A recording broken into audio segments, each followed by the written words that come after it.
Hommes galiléens, pourquoi vous arrêtez-vous à regarder au ciel? Ce Jésus, qui a été enlevé au ciel du milieu de vous, viendra de la même manière que vous l'avez vu allant au ciel.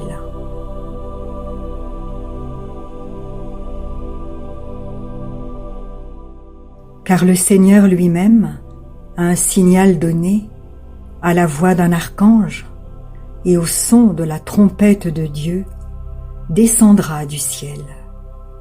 Et les morts en Christ ressusciteront premièrement.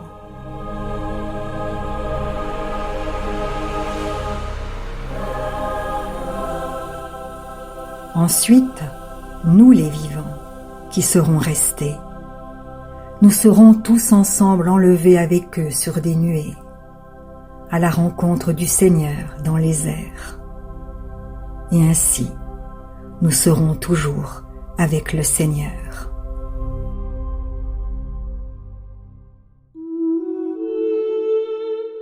Voici, je viens bientôt, et ma rétribution est avec moi, pour rendre à chacun selon ce qu'est son œuvre.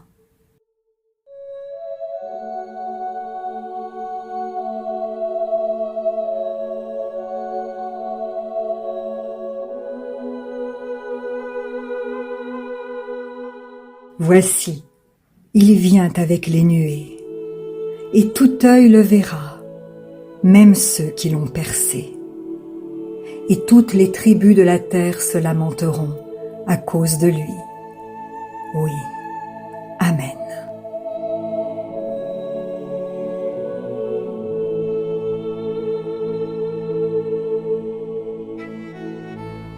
Car comme l'éclair part de l'Orient et se montre jusqu'en Occident, ainsi sera l'avènement du Fils de l'homme.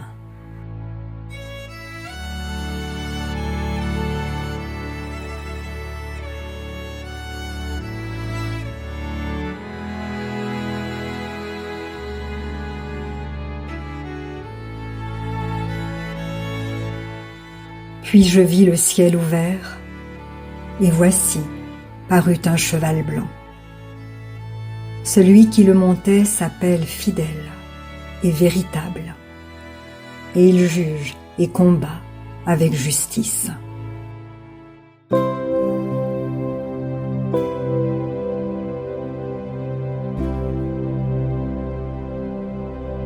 Ses yeux étaient comme une flamme de feu. Sur sa tête étaient plusieurs diadèmes. Il avait un nom écrit que personne ne connaît, si ce n'est lui-même.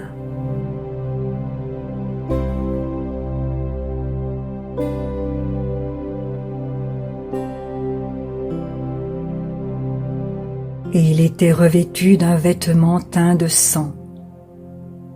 Son nom est la parole de Dieu.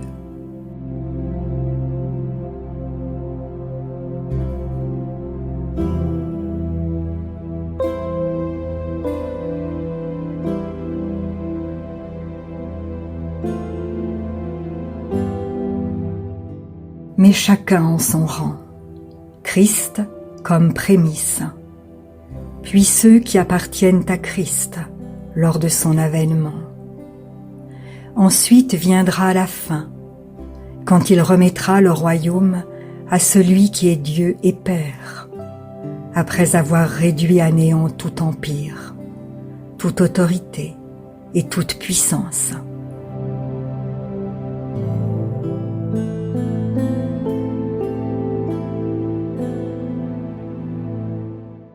Ses pieds se poseront en ce jour sur la montagne des Oliviers, qui est vis-à-vis de Jérusalem, à l'Orient.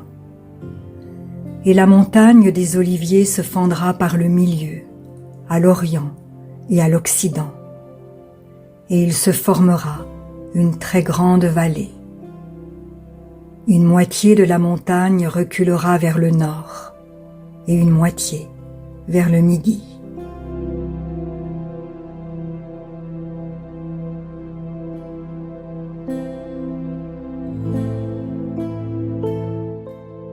On lui donna la domination, la gloire et le règne.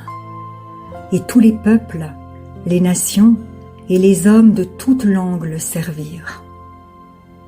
Sa domination est une domination éternelle qui ne passera pas, et son règne ne sera jamais détruit.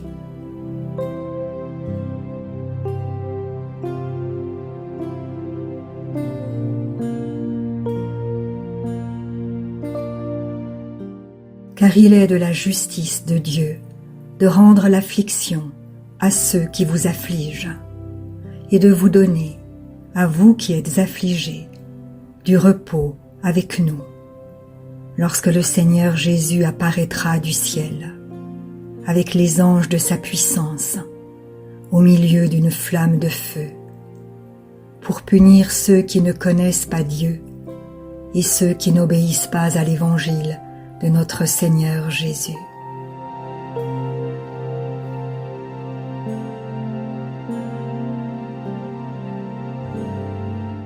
Ils auront pour châtiment une ruine éternelle, loin de la face du Seigneur et de la gloire de sa force, lorsque ce jour-là, il viendra pour être dans ses saints, glorifié et admiré, et pour être en tous ceux qui auront cru, car notre témoignage auprès de vous a été cru.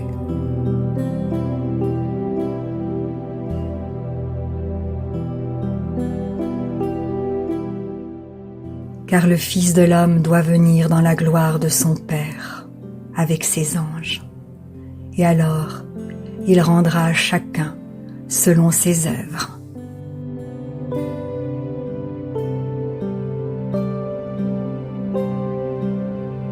Lorsque le Fils de l'homme viendra dans sa gloire, avec tous les anges, il s'assiera sur le trône de sa gloire. Toutes les nations seront assemblées devant lui. Il séparera les uns d'avec les autres, comme le berger sépare les brebis d'avec les boucs.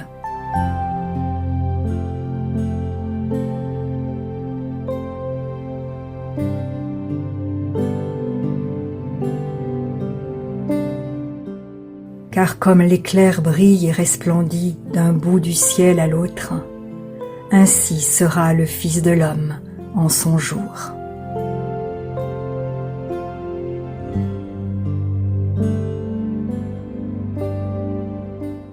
Le jour du Seigneur viendra comme un voleur. En ce jour, les cieux passeront avec fracas.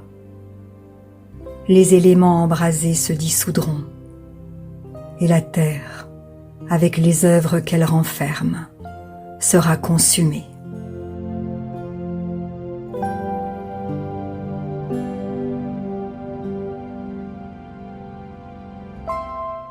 Voici, je viens comme un voleur. Heureux celui qui veille et qui garde ses vêtements, afin qu'il ne marche pas nu et qu'on ne voie pas sa honte.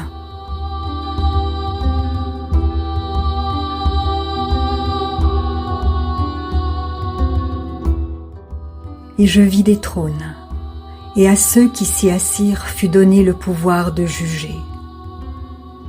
Et je vis les âmes de ceux qui avaient été décapités à cause du témoignage de Jésus et à cause de la parole de Dieu, et de ceux qui n'avaient pas adoré la bête ni son image, et qui n'avaient pas reçu la marque sur leur front et sur leurs mains. Ils revinrent à la vie, et ils régnèrent avec Christ pendant 1000 ans.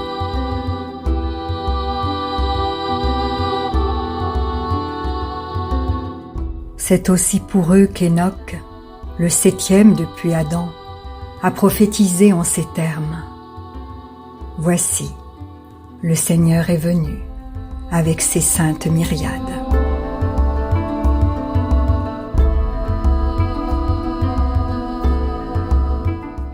Pour exercer un jugement contre tous, et pour convaincre tous les impies de toutes les œuvres d'impiété qu'ils ont commises, et de toutes les paroles injurieuses qu'ont proférées contre lui des pécheurs impies.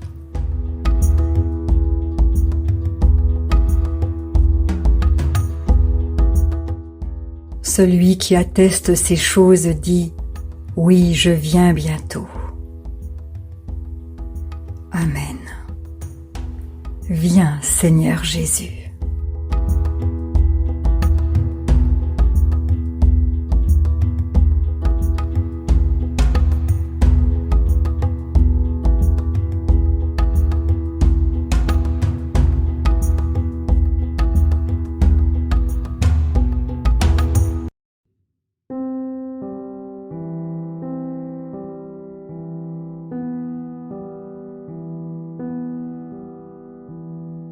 Si la parole de Dieu touche votre cœur, ne l'endurcissez pas. C'est Jésus qui se manifeste. Il vous dit « Voici, je me tiens à la porte et je frappe. Si quelqu'un entend ma voix et ouvre la porte, j'entrerai chez lui. Je souperai avec lui et lui avec moi. »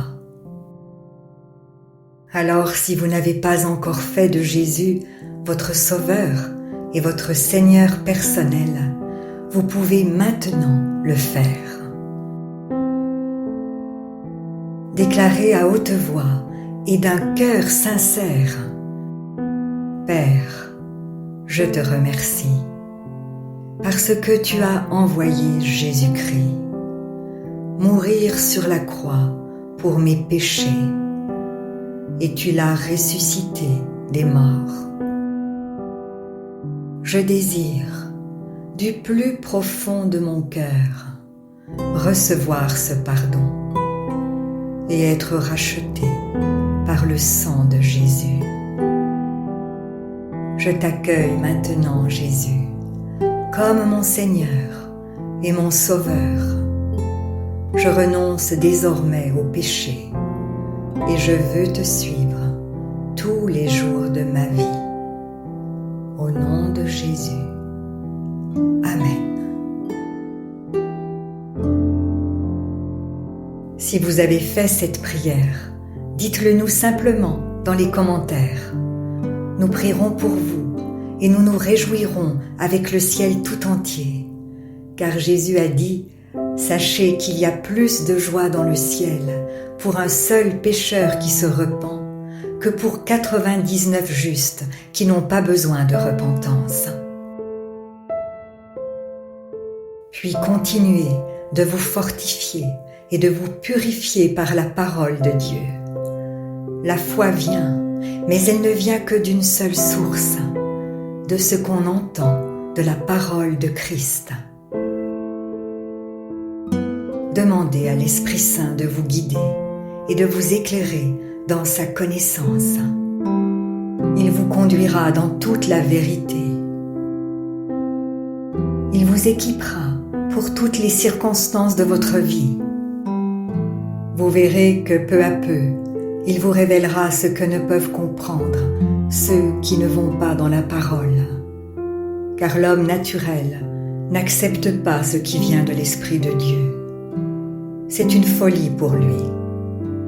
Il est même incapable de le comprendre, parce que c'est spirituellement qu'on en juge.